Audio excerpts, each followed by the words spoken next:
Flamengo recebe proposta milionária de clube inglês por Vitor Hugo. Landim abre o jogo sobre saída de Marcos Braz. Com São Januário interditado, Vasco ameaça novamente entrar na justiça por Maracanã e coloca estádio Nilton Santos como plano B. Essas e outras a partir de agora no seu canal Raflamelo. Cola esse dedo no like, ajude muito o nosso canal, continue compartilhando os nossos conteúdos. Se você ainda não é inscrito, aqui embaixo tem um botão inscreva-se, é muito importante a sua inscrição para o crescimento do canal. Não se esqueça de ativar o sininho para receber todos os nossos vídeos. Flamelo 81 nossa gente. Vem com a gente, assiste até o final, não pule esquema à parte, porque tem muita informação do rubro-negro mais querido do Brasil e do mundo. Recebendo nos estúdios Raflamelo, depois de muito tempo ele resolveu aparecer. Meu amigo, meu parceiro, Mauro Santana, o locutor bacana e narrador da Fla Zoeiro TV. E aí, Mauro? Finalmente, né? Lamentavelmente, não por um bom motivo. O Flamengo caiu na Libertadores da América e aí a gente ganha uma folga, entre aspas, no meio de semana, que era viagem toda semana com o Mengão, né? Infelizmente, com a queda do Flamengo na Libertadores, abriu-se essa possibilidade para novamente visitar os amigos e botar o papo em dia, botar a conversa em dia. É verdade, tem muito papo, Mauro Santana. E se o Flamengo não tivesse sido eliminado, estaria em campo hoje contra o Fluminense, possivelmente no segundo jogo, né, Mauro? E nós estaríamos no Maracanã, né? Imagina o que seriam 2 Fla-Flus pelas quartas de final da Libertadores, né? É verdade. E por incompetência, né, do elenco, da comissão técnica, dos dirigentes, o Flamengo foi eliminado das oitavas para esse Olímpia, que pode ser eliminado hoje. Para o Fluminense é triste, tem que lamentar, mas, ô Mauro, ainda dá para salvar o ano, né? Tem uma final de Copa do Brasil contra o São Paulo, 2 jogos importantíssimos, tem uma final contra o Botafogo, sábado lá no estádio Nilton Santos. Na tua expectativa, ainda dá, Mauro?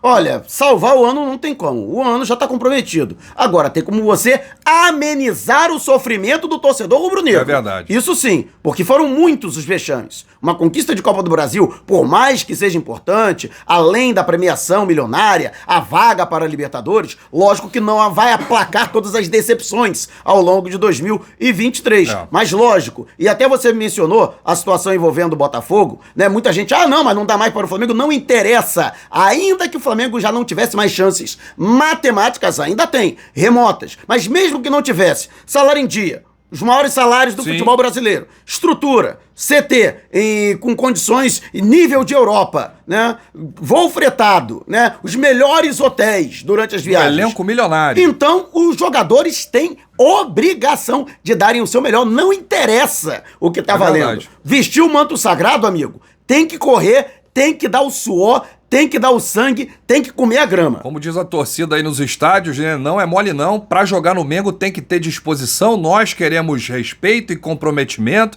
Isso aqui não é Vasco, isso aqui é Flamengo. Mauro Santana, antes da gente falar aqui de Vasco, Fluminense, Botafogo, o Flamengo recebeu uma proposta milionária do Wolverhampton da Inglaterra, o mesmo clube que contratou o João Gomes, né? 20 milhões de euros pela joia, o Vitor Hugo, não é isso, Mauro? Exatamente, inclusive o Vitor Hugo, que estaria no radar de Pepe Guardiola. O Grupo City já estaria monitorando o jogador desde o ano passado, quando ele se notabilizou na chamada equipe alternativa, sob o comando do técnico Dorival Júnior, que disputava o Brasileirão, enquanto o time principal ficava resguardado para as Copas. Eis que o atleta, por sua polivalência, ele que atua em todas as posições do meio-campo para frente, essa versatilidade chama as atenções dos clubes europeus. E o Wolverhampton, a gente sabe que o futebol inglês é muito rico e mesmo os clubes de menor expressão, como é o caso dos Wolves, né, tem poder aquisitivo suficiente para fazer propostas de muito vulto. E, logicamente, que essa proposta oficial chegou ao Flamengo, uma proposta que eu diria até muito boa, da ordem de mais de 100 milhões de reais. 107 milhões de reais por 80% dos direitos do Vitor Hugo, o Flamengo ficaria ainda com 20%. Só que o Flamengo recusou essa proposta.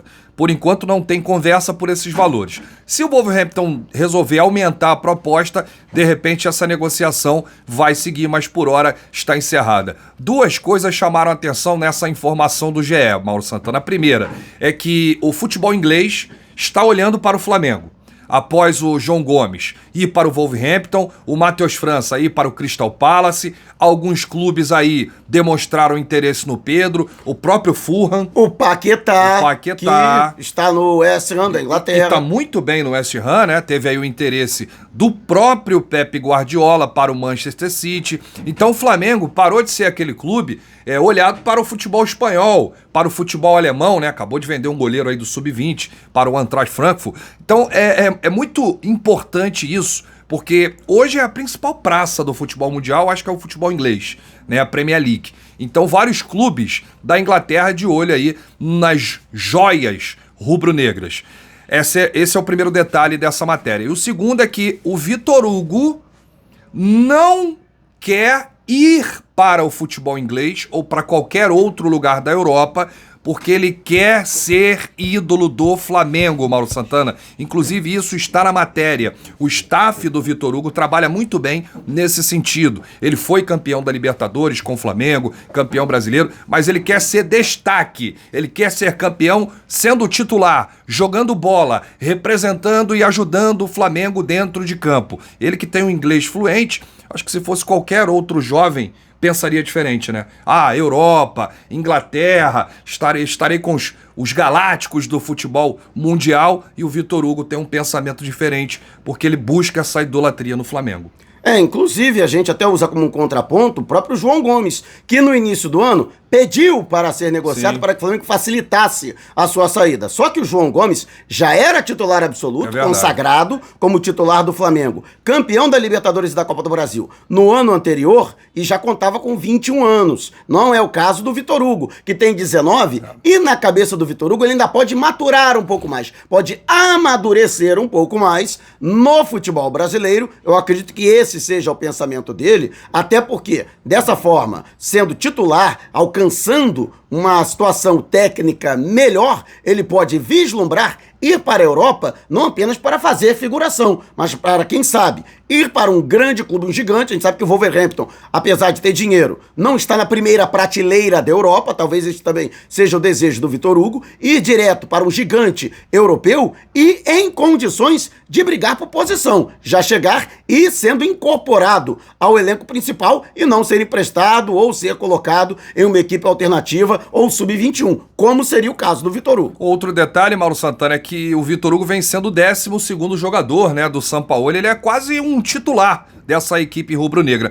O Flamengo vê muito potencial no Vitor Hugo e não está desesperado, precisando vender. Já conseguiu aí a meta estipulada de 60 milhões em vendas nesta temporada. Somente em 2023, o Flamengo conseguiu arrecadar mais de 300 milhões. Exatamente. E outra coisa, né, o que também incentivou a diretoria a recusar essa proposta. O Flamengo não vai conseguir repor. Sim. Por melhor que seja a proposta, e realmente é uma proposta muito vantajosa, são mais de 100 milhões de reais. No entanto, o Flamengo não teria como se lançar ao mercado para contratar um outro atleta com mesmas características e qualidade pelo menos equivalente à do Vitor Hugo. O mercado fechou, né, o Mauro Santana, e está quase fechando também para saídas. Bom, vamos falar aqui de um outro tema, mas deixa aí nos comentários o que você acha. Acha que o Flamengo deveria vender o Vitor Hugo por 107 milhões ou o Flamengo agiu corretamente de segurar a sua joia?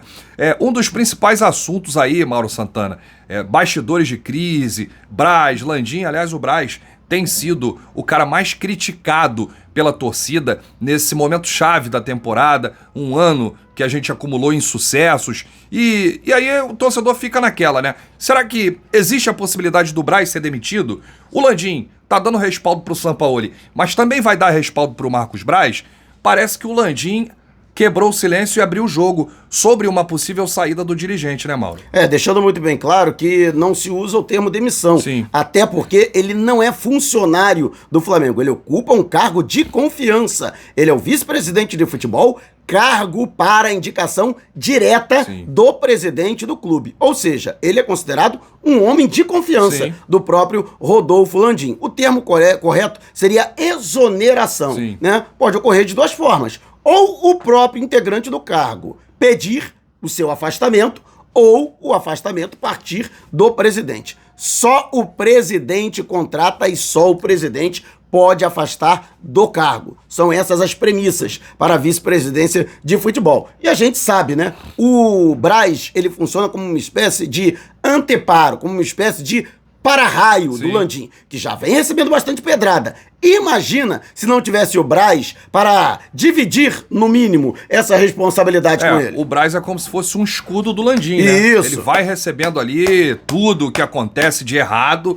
né? As escolhas, o planejamento, enfim.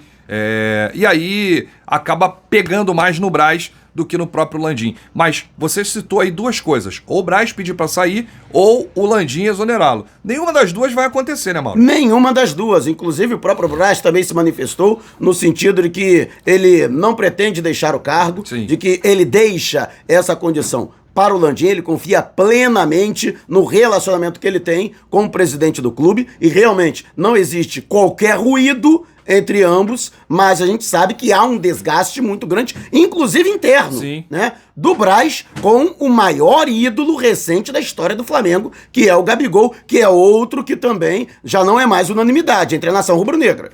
E sobre isso o Lauro Jardim trouxe em sua coluna que o Braz tem usado a expressão freio de arrumação em relação a essa rusga com o Gabigol. Sobre o Landim, o Braz repete para interlocutores que está tudo 100%. Quando ele fala que tá tudo 100%, parece que o ano tá a mil maravilhas do Flamengo, né? Flamengo campeão de tudo. Não, mas tá tudo 100%, sabe por quê? O time tá superavitário, tá cumprindo todas as metas ou superando as metas orçamentárias. No futebol, prevista nada. Para 2023. Futebol exatamente, mas o que interessa pra diretoria é a questão financeira, não é? A gente já sabe que a questão desportiva tá em segundo plano. Já ficou muito bem claro. É cobrar um valor astronômico de ingresso pro pobre do torcedor, né? Tudo isso, né? O que eles Enquanto querem... o torcedor estiver lotando o Maracanã, estiver comprando camisa, estiver pagando o sócio torcedor, pra eles tá tudo de boa. Camisa de R$400 que vai lançar aí agora. Enfim, eles querem isso aqui, ó. É o produto dinheiro. É isso que importa pra eles. Mauro Santana, pra gente fechar, Vasco e Fluminense se enfrentam no dia 16 de setembro. Um dia antes da final da Copa do Brasil. Dia 17 tem o primeiro jogo no Maracanã. E o Vasco tá ameaçando entrar na justiça pra tentar levar esse jogo contra o Fluminense para o dia 16. Por quê? A cabeça do Vasco é a seguinte: se vai reabrir o Maracanã para o dia 17, no jogo da Copa do Brasil, por que não pode reabrir no dia 16? E aí, Mauro Santana, é que mora o perigo. Por quê? Vão estragar o gramado um dia antes da final da Copa do Brasil, Mauro Santana? Pelo amor de Deus, Mauro. Essa atitude do Vasco justamente por conta da decisão da Justiça de manter a interdição de São Januário para a presença de público. São Januário pode receber jogos, esteve interditado durante 4 partidas em posição do Superior Tribunal de Justiça Desportiva, né? Mas a partir daí o Ministério Público pediu a interdição do estádio para a presença de torcedores, que a Justiça manteve por período indeterminado, até o movimento encabeçado pela diretoria do clube, o seu investidor, que tem sido abraçado inclusive pela torcida do Vasco, houve protestos, inclusive, ao longo do dia, teve entrevista coletiva, né, até com a participação de representantes da comunidade que tem ao lado ali a barreira do Vasco, mas fato é que como o Vasco não pode levar público para São Januário, quer utilizar o Maracanã. O Vasco que tem um plano B, que é o Engenhão. O próprio John Textor já colocou à disposição o Estádio Olímpico Newton Santos para que seja realizado o clássico do dia 16. No entanto, a gente lembra que o mesmo Botafogo também já havia colocado como opção jogar no Tapetinho a partida com o Atlético Mineiro. E o Vasco insistiu em jogar no Maracanã, mesmo depois de ter a medida liminar derrubada por um recurso do Flamengo e depois conseguiu um mandado de segurança, uma medida cautelar para poder jogar no estádio. Então, o Vasco, sim, não descarta a hipótese de entrar na justiça para obrigar o consórcio Maracanã a reabrir o estádio um dia antes do previsto. É isso. E aí, torcedor, o que você acha? O Vasco deveria jogar onde? Calma, olha lá o que você vai falar, hein? Mauro, grande abraço pra você. Sempre muito bem-vindo aqui nos estúdios Rafa Melo.